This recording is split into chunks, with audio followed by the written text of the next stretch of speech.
إن الحمد لله نحمده ونستعينه ونستغفره ونعوذ بالله من شرور أنفسنا وسيئات أعمالنا من يهده الله فلا مضل له ومن يضلل فلا هادي له وأشهد أن لا إله إلا الله وحده لا شريك له وأشهد أن محمدا عبده ورسوله صلى الله عليه وعلى آله وأصحابه ومن تبعهم بإحسان وسلم تسليما.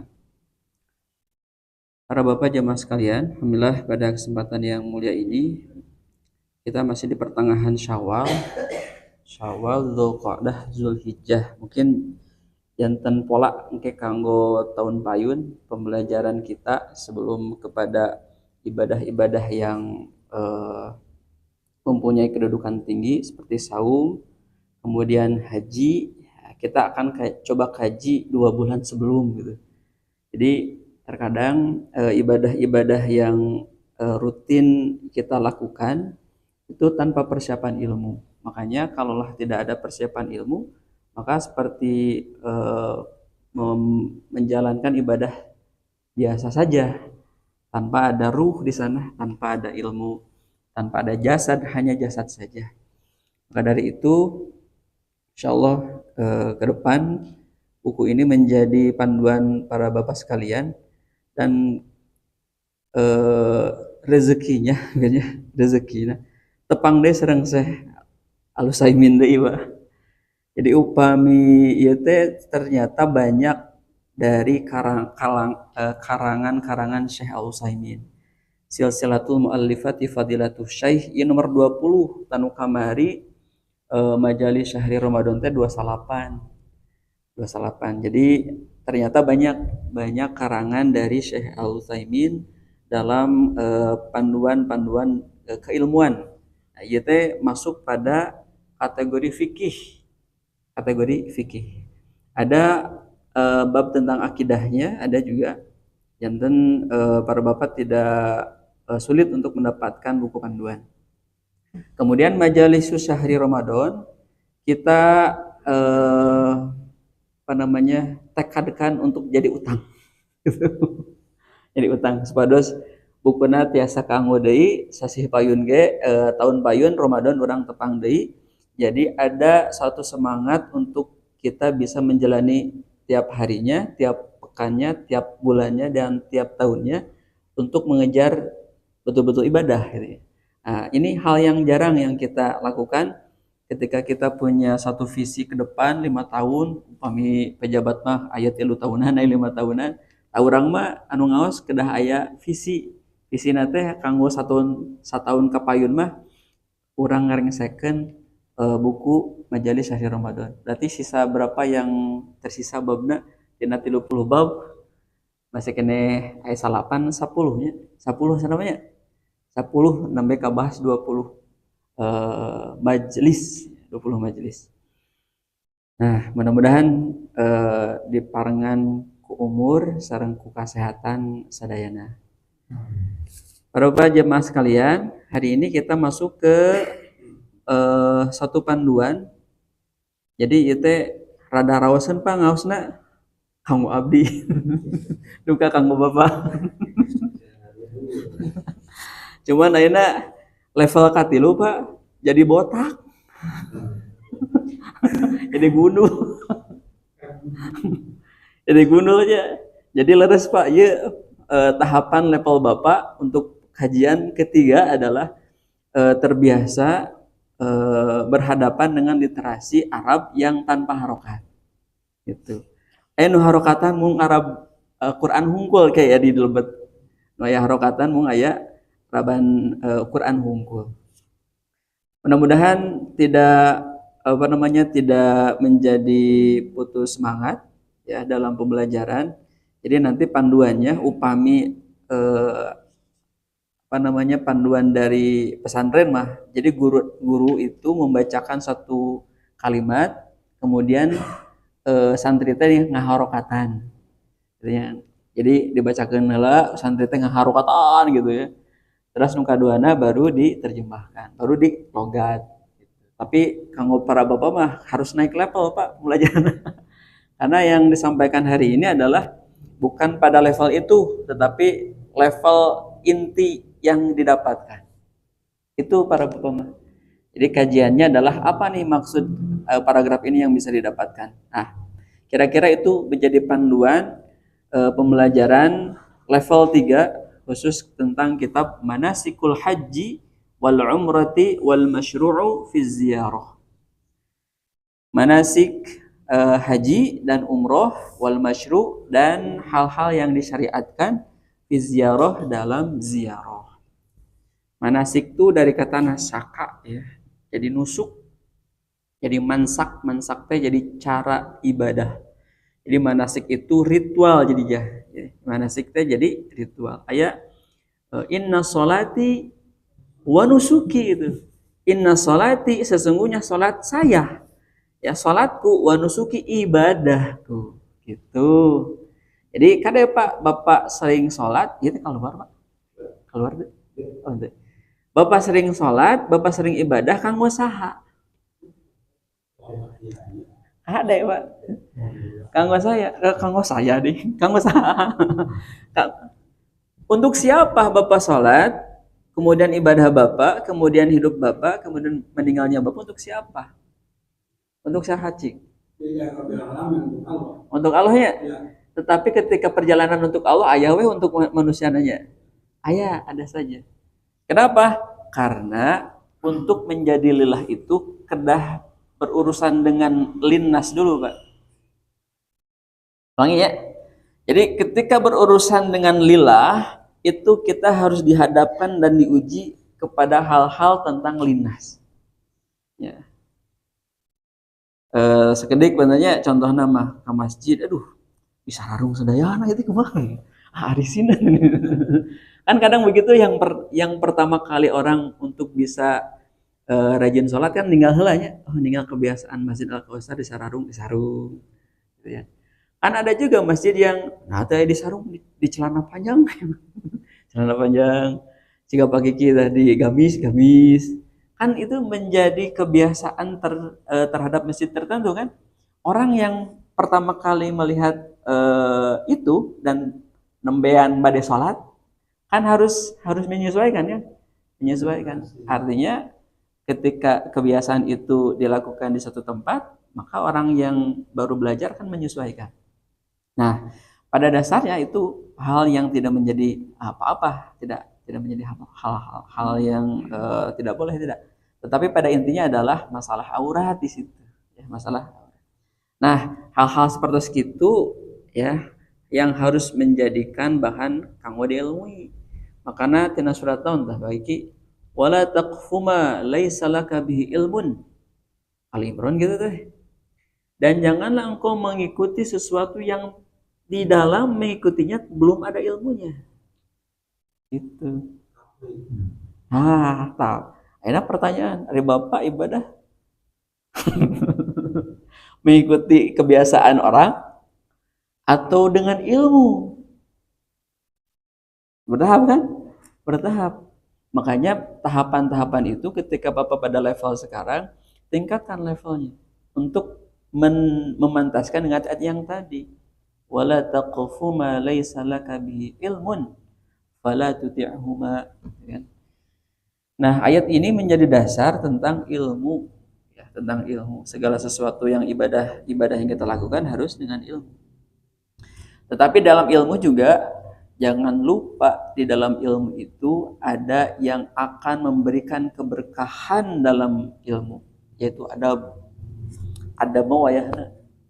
Jadi ilmu lah ada bela. Ada bela ya bela. Ada boleh bela. Eta teh mengiringi dengan ilmu tertentu. Pada ilmu sholat maka ada mengiringi di situ. Pada ilmu haji, itu teh bade ngebahas tentang ilmu haji sareng umroh. Walaupun abdi teh can haji sareng umroh.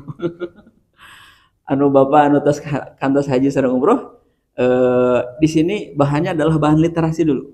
Ya, bahan literasi dulu. Seperti Bapak mengkaji tentang kitabus sholah, Bapak teh tos sholat.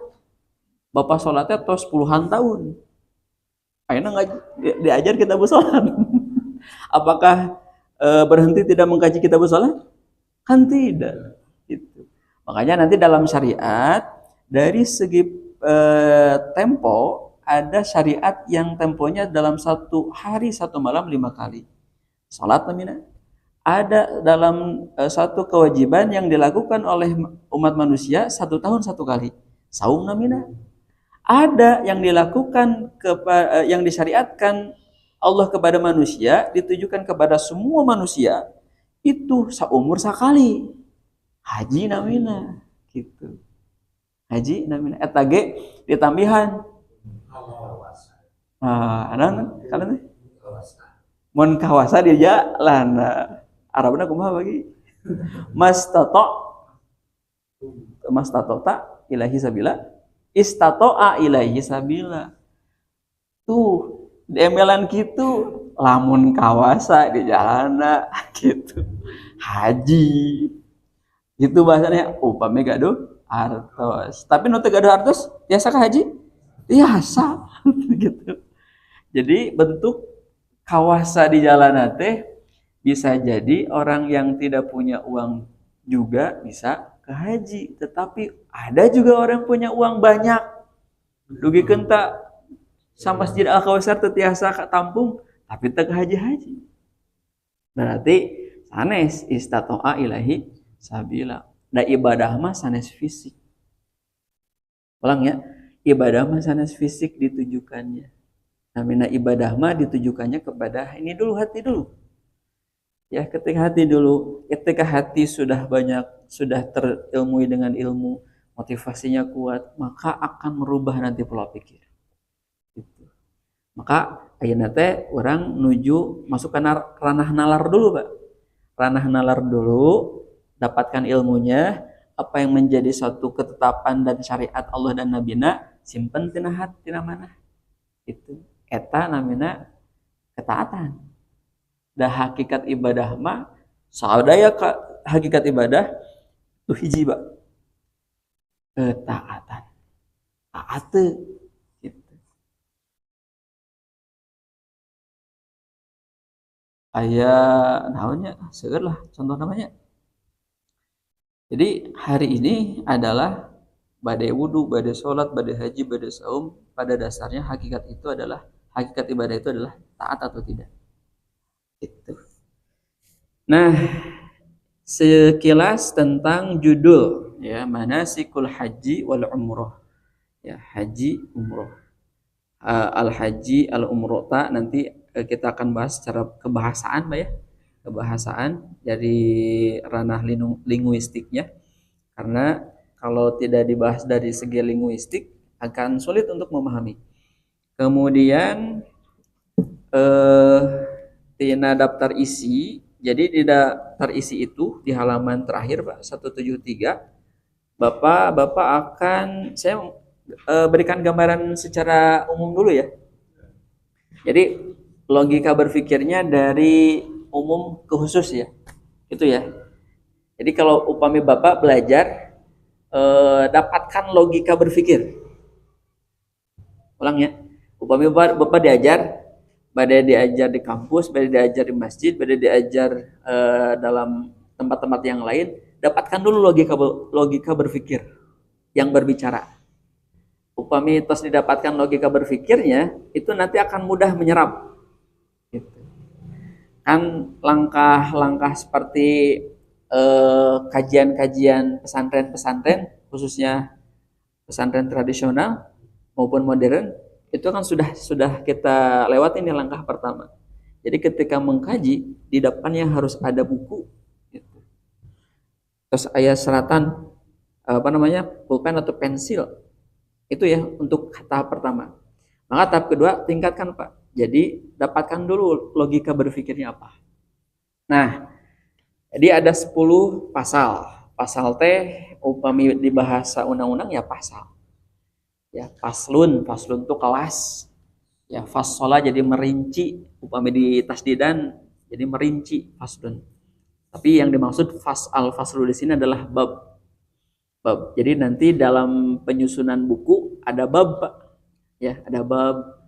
bab 1 2 3 4 05 5 mah jarangnya aya nu penyusunan skripsi tesis disertasi itu 5 bab gitu ya. Ada yang 4 bab. Ini juga sama, Pak. Bab pertama adalah perjalanan dan segala sesuatu yang menjadikan bagian diantaranya etika dan hukum. Nanti ada 7 topik di pasal pertama. Kemudian pasal kedua tentang syarat-syarat haji. Nah, nu kantos haji, pertanyaan pertama adalah berapa syarat haji? Nanti dibahas ada 9 topik. Kemudian pasal ketiga tentang mawaqitu wa anwa'ul ansak. Jadi dari kata waktun, mawaqit teh. Waktun teh waktu, mawaqit tempat berarti. Tempat-tempat dan jenis-jenis ibadah. Itu nanti akan ada 4 topik. Kemudian pasal keempat di halaman 174 Al-Faslur Rabi. Pasal keempat adalah fima yajibul hadiyu minal ansak. Jadi tentang perkara yang mengharuskan, mewajibkan hadyu. Hadyu itu dalam rangkaian haji. Ya, haji. Fima yajibu bihil hadyu minal ansaki. Ansak teh dari kata manasik yang nusuk ibadah ya. Itu ada 7 topik. Kemudian Al-Faslul Khamis, pasal kelima, fi mahdzuratil ihrami. Ya, ihrami, tentang larangan-larangan orang yang ihram. Ada ya Bapak lebat nami eta mah murangkali teh henteu muhrim. Lepat nami teh muhrim itu adalah orang yang berihram. Upami dikaitkan dengan nasab namina mahram. Kadenya aduh punten ibu salaman abis sanes muhrim. Gitu. Ya, kadang salah banyak salah pengucapan. Ya, muhrim teh jadi yang dimaksud adalah nasab padahal salah, bukan itu tapi mahram. Ya, mahram. Ada 10 topik nanti, hal-hal yang tidak boleh dalam ihram. Kemudian pasal ke-6 Al-Faslus Sadisu, pasal ke-6 fi sifatil umrati, tentang sifat-sifat umroh. Ada 2 nanti Pak. Kemudian Al-Faslus Sabi', pasal ke-7 fi sifatil haji, tentang sifat-sifatnya. Apa sifat Pak? Gambaran Pak. Ya, sifat itu gambaran. Sifat itu dari kata wasofa. Ya, wasfun itu gambaran. Sifat sudah menjadi dan melekat gitu ya. Seperti meja sifatnya apa? Keras, berat. Nah, gitu Pak. Jadi upami sudah menggunakan kata sifat berarti sudah ada di dalam benda itu. Akan tetapi kalau dikatakan sifat melekat pada satu ibadah, maka di ibadah itu ada sifat. Sifat sholat Nabi apa? Gitu kan. Makanya sifat haji apa? Itu jadi ini sedang menjelaskan kata sifatun. Itu ada 16 topik yang akan dibahas tentang fi sifatil haji. Lajeng Pak, halaman 170 genap terakhir.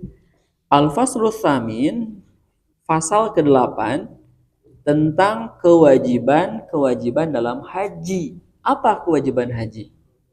Itu makanya ada salah satu ulama yang mana ulama itu haji, tetapi pas bagian wukuf tedamang.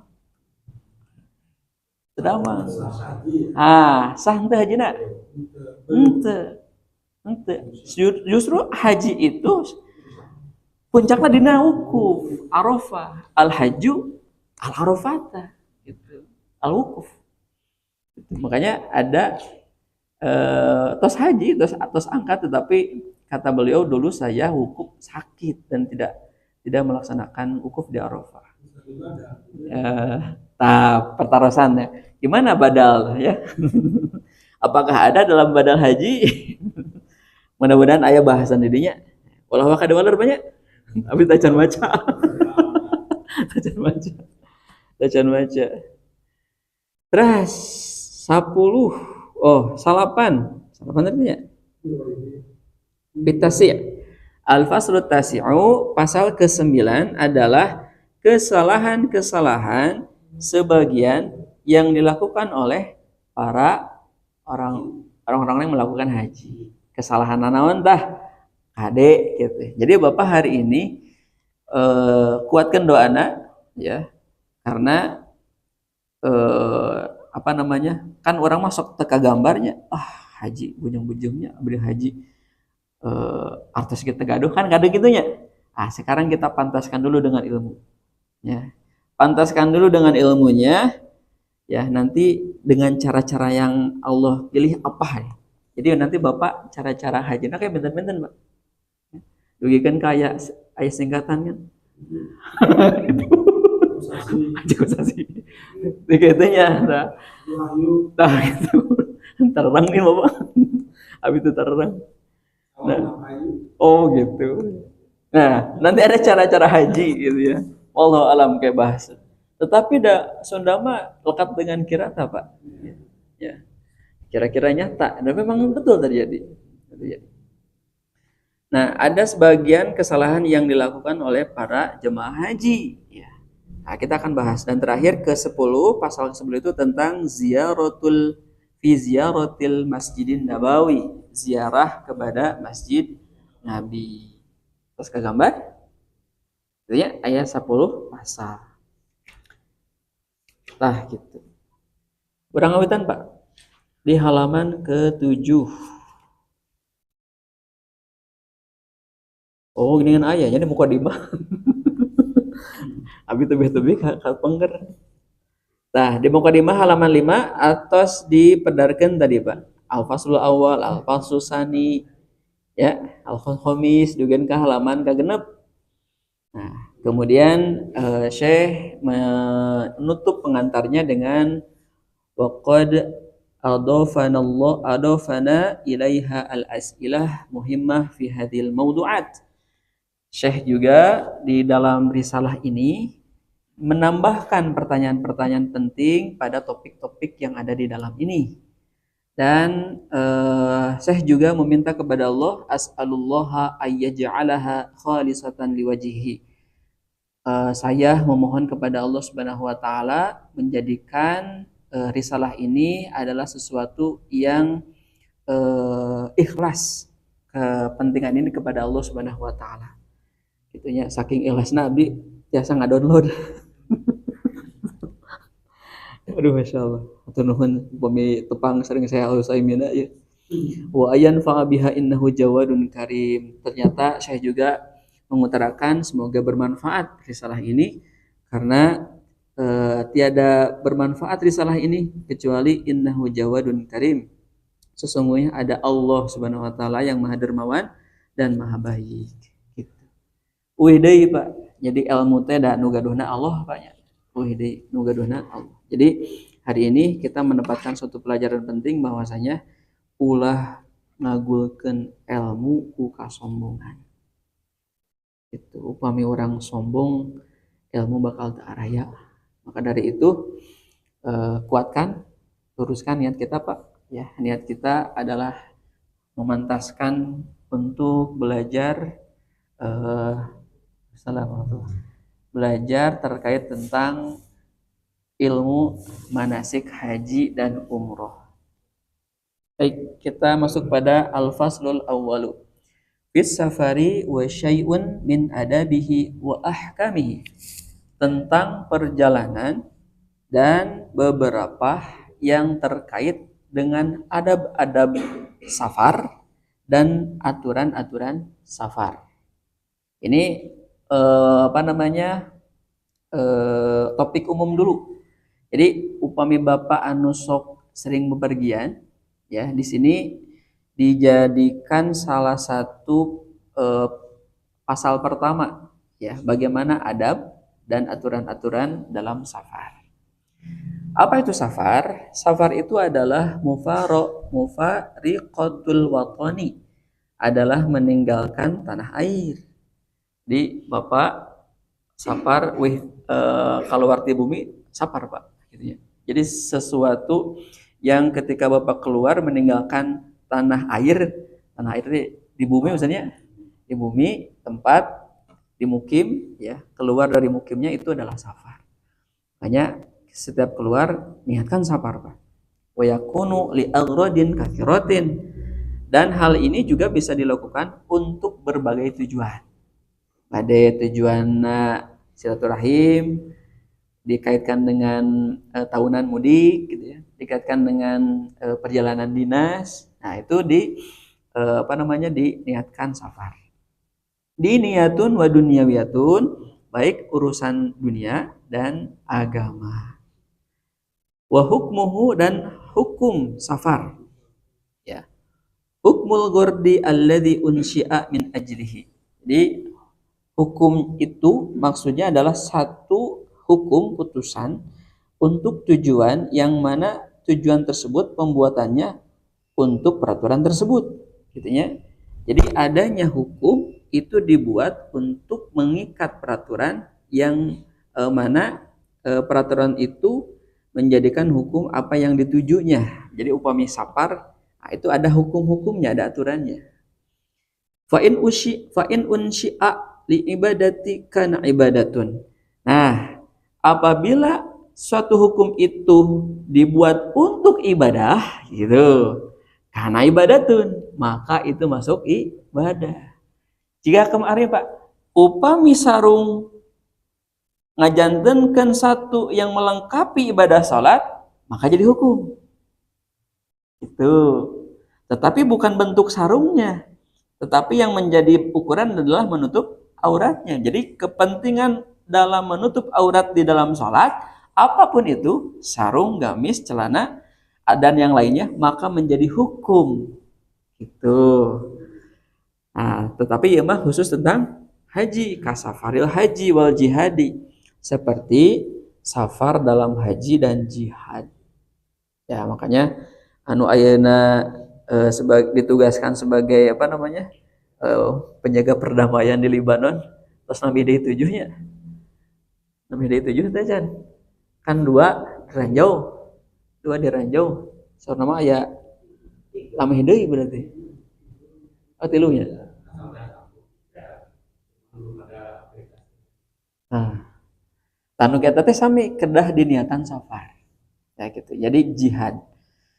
Wa in unsyi'a li syai'in mubahun kana mubahun. Apabila hukum tersebut dibuat kepada sesuatu yang mubah, maka jadi mubah. Terus kapenak tecan Pak logika berpikir kalimat ini? Logikanya adalah gini, sesuatu yang terjadi pada satu hukum fikih itu fleksibel. Gitu. Contoh, mendapatkan rokaat. Jadi makmum mendapatkan rokaat ketika sebelum imam ruku, maka makmum dapat rokaat. Gitu ya. Ada juga yang dinamakan dengan rokaat itu adalah bersamanya imam, makmum bersamanya imam ketika takbir. Itu rokaat. Gitu. Nah, makanya ini juga sama Pak. Di dalam hukum fikih maka fleksibel hukumnya. Tetapi upami masuk pada ranah akidah tidak ada fleksibel. Gitu. Biasa akidah mah hiji weh. Tidak ada satu fleksibilitas dalam akidah. Tetapi upami dalam hukum fikih ada fleksibilitas. Tergantung nanti mendapatkan hujah dalilnya di kategori hadis mauquf langsung ke Nabi ataupun asar yang hanya terakhir di sahabat. Gitu. Gitu ya. Nah, ini ilmu tinggi ya. Nah, Bapak ada ngahurleng. Itu hela Pak. Itu hela. Ini kalimat begitu. Jadi sesuatu hukum yang dibuat untuk hal yang mubah maka menjadi mubah. Apa contohnya? As-safari litijarah al-mubahah. Seperti Bapak melakukan perjalanan untuk nyanak barang. Gitu. Jadi sok icalan kan sok milari barangnya ke Bogor, Sumedang, ke wilayah yang manapun, maka ini menjadi safarna safar mubah. Sama perjalanan apa? Meninggalkan negara kan, meninggalkan tanah air, gitu ya. Tetapi nilainya yang berbeda. Makanya ketika safar dikaitkan dengan haji, maka safarnya wajib. Ketika safarnya urusan dunia tentang terkait perdagangan, maka safarnya mubah. Gitu. Tetapi ayat hijri Pak, wa in unsyi'a li amalin muharramin kana haroma. Ketika ada saparna teh melakukan perbuatan yang haram, gitu ya, perbuatan yang haram, maka haram. Pak, orang keluar jam 12 yuk, nyanak artos di ATM. Tapi bawa nyanak linggis. Maka perjalanan itu menjadi haram. Tidak boleh, Pak. Tidak boleh. Kasafari lil maksiati, seperti perjalanan untuk melakukan perbuatan dosa. Wal fasadu fil ardi, dan suatu perjalanan untuk merusak bumi. Bapak camping teu aya suluh ngeureut hiji pinus Pak nu janggungna atas tah eta teh ngarusak. Tah eta tidak boleh. Kenapa? Karena merusak alam. Jadi kalau safarnya merusak alam, maka menjadi haram. Sama Pak, upami camping, sadayana nu camping teh teu salat. Gitu. Maka camping nun teu salat menjadi safar maksiat. Gitu. Apalagi melakukan hal-hal yang jauh dari tuntunan. Kade. Kenapa? Sama safarna. Mau kemanapun tujuannya, saparna ke stadion nonton Persib, sarolat gitu ya. Mah enggak. Saparna mah tidak jadi masalah, tetapi tujuan ketika sudah sampai, ketika sudah ada masuk syariat, melakukan atau tidak, tergantung nanti. Maka ada dua, bisa mubah, bisa haram. Bisa mubah, bisa haram. Ini pemahaman awal dulu ya.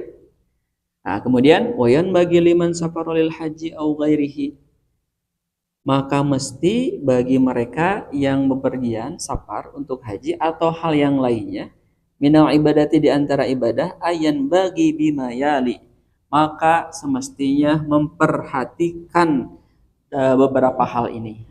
Kuseh mah dirunut haji, apa yang harus dilakukan ketika seseorang itu safar, baik haji ataupun hal yang lainnya, urusan di agama dan dunia. Yang pertama adalah ikhlasun niyati lillah. Pertama adalah ikhlas niat karena Allah Subhanahu wa taala. Saya mengejar ke kata khalaso, Pak. Khalaso itu artinya murni. Diartikan susu, ya. Susu itu adalah percampuran antara darah dan kotoran. Makanya seseorang itu bisa ikhlas harus diuji dulu. Diuji dulu dengan sesuatu yang kotor, dengan sesuatu yang haram. Kan darah haramnya. Hurrimat alaikumul maitatu waddam. Jelasnya darah teh haram. Haramna kumaha? Haramna darah teh dikumahakeun? Dituang ari Bapak. Ya, dikonsumsi jadi haram. Upami Bapak teh dikonsumsi, Bapak ieu darah haram teh. Henteu jadi haram. Transfusi, itu nanti kontemporer ya. Ulah ka dewaler Pak. Ya. Pertanyaan bagus, nanti berkembang. Nanti yang berkembang ini seperti yang tadi, badal haji, kemudian transfusi, kita pending dulu. Ya. Upami dijelaskan nanti akan fokus kepada itu ya. Nah, itu sampai mana tadi teh? Oh, darah. Ya, darah teh haram jika dikonsumsi, badai diminum, badai dipasak heula jika ati, kemudian dikasih bumbu gitu. Haram. Jadi haramna darah teh dikonsumsi. Makanya niat itu, ikhlas itu kenapa bisa jadi susu? Karena ada percampuran kotoran dan darah, maka jadilah susu. Beda dari air bening. Maka susu inilah yang dikonsumsi dan menjadikan kesehatan. Maksudnya apa? Maksudnya adalah sesuatu tujuan. Terkadang kita harus dibenturkan dulu dengan kebutuhan, dengan kepentingan manusia. Ya, ilmu dan kepentingan manusia. Barulah kita mendapatkan suatu perahan tujuan itu satu karena Allah Subhanahu wa taala. Tidak mungkin, Pak. Jadi upami orang yang langsung niat karena Allah teh kadah ujian heula. Cigah susu murni harus diuji dulu dengan darah dan kotoran. Seperti itu. Dan prosesnya lama, prosesnya sangat lama. Jadi kemurnian niat itu prosesnya lama. Makanya tina surat Al-Bayyinah kan gitunya, ayat kalimat. Nah, eta teh prosesnya alami, Pak. Prosesnya alami. Tah can sa 2 halaman ya. Terus bade adan. Aduh, bahasa sih ya. Nah, itu ya. Jadi kata ikhlas itu, jadi Bapak mendapatkan kata ikhlas itu prosesnya ketika Bapak bisa melihat suatu proses air susu. Ya, dalam tubuh hewan itu ada percampuran antara darah dan kotoran, maka jadilah susu. Nah, bi an yanwiya at-taqarruba ilallahi azza wa jalla fi jami'i ahwali litakunu aqwalihi wa af'alihi wa nafaqatihi muqarribatun lahu ilallahi subhanahu wa ta'ala. Jadi ikhlas itu ikhlas kepada Allah Subhanahu wa taala dengan meniatkan kita mendekatkan kepada Allah Subhanahu wa taala segala tingkah laku kita, segala perilaku kita, sehingga ucapan kita, perilaku kita, nafkah itu infak itu pengeluaran kita itu ditujukan untuk mendekatkan diri kita kepada Allah Subhanahu wa taala. Ya relevan dengan kata zuhud. Zuhud itu adalah amalan hati, ya, bukan suatu sikap kita terhadap dunia. Amalan hati dulu. Zuhud, sabar, ikhlas, eta teh amalan hati, ya. Jadi jangan sampai Bapak salah kaprah mendefinisikan zuhud teh entos teu butuh dunia. Kalimat salah. Ya, kalimat salah. Dunia itu dijadikan sebagai wasilah untuk mendekatkan diri kepada Allah, gitu Pak. Karena manusia tanpa harta tidak bisa hidup. Manusia tadi acuk, gitu ya. Akalnya tanda tanya. Gitu ya. Makanya dunia yang kita dapatkan hari ini, uang banyak, kendaraan ada, rumah nyaman, itu adalah wasilah untuk kenyamanan kita beribadah kepada Allah. Jadi nanti ketika Bapak menghadapi sakaratul maut, kade Pak emutan gaduh artos sabaraha juta di rekening sabaraha, kemudian jumlah tanah berapa, ulah emutan di kadinya, ya, karena itu jadi wasilah itu mah tos janten hak tirkah, ya, peninggalan ahli waris kepada yang ditinggalkan, atau dan manusia mah ditutup dengan begitu Pak. Makanya nanti suatu yang kenapa kita susah dalam sakaratul maut, karena hati dan akal kita masih terikat dengan dunia. Gitu. Kan sok rada aya nu hesenya sakaratul maut nya kita teh masih mengingat hal nya. Saya mau ikhlas, harta sakitu agungna umurang kali eta nu bungsu gitu. Nah, makanya zuhud itu adalah segala bentuk kekayaan. Jadi zuhud itu bukan berarti kita melarang kaya. Ulang ya. Zuhud itu bukan melarang kaya. Zuhud itu bukan memerintah miskin. Sok salah ya. Kan banyak orang-orang ahli tasawuf kan, orang-orang zuhud. Ya, jadi memiskinkan dirinya. Bukan begitu caranya. Semua keduniawian untuk berusaha mendekatkan kepada Allah Subhanahu wa taala. Haji ge sami gitu ya. Kapungkur Bapak umroh haji sabaraha bekalna? Apakah 100% dengan biaya haji dan umrohnya, ataupun 1% dari biaya haji dan umrohnya gitu. Terkadang orang teh sok dihalanganku oleh-oleh gitu. Jadi hajina tidak fokus gitu. Atau haji Pak, dayan master online Pak. Ya, oleh-oleh haji terus dibungkusan. Ya, gitu. Pada adan lah. Adan lah Pak.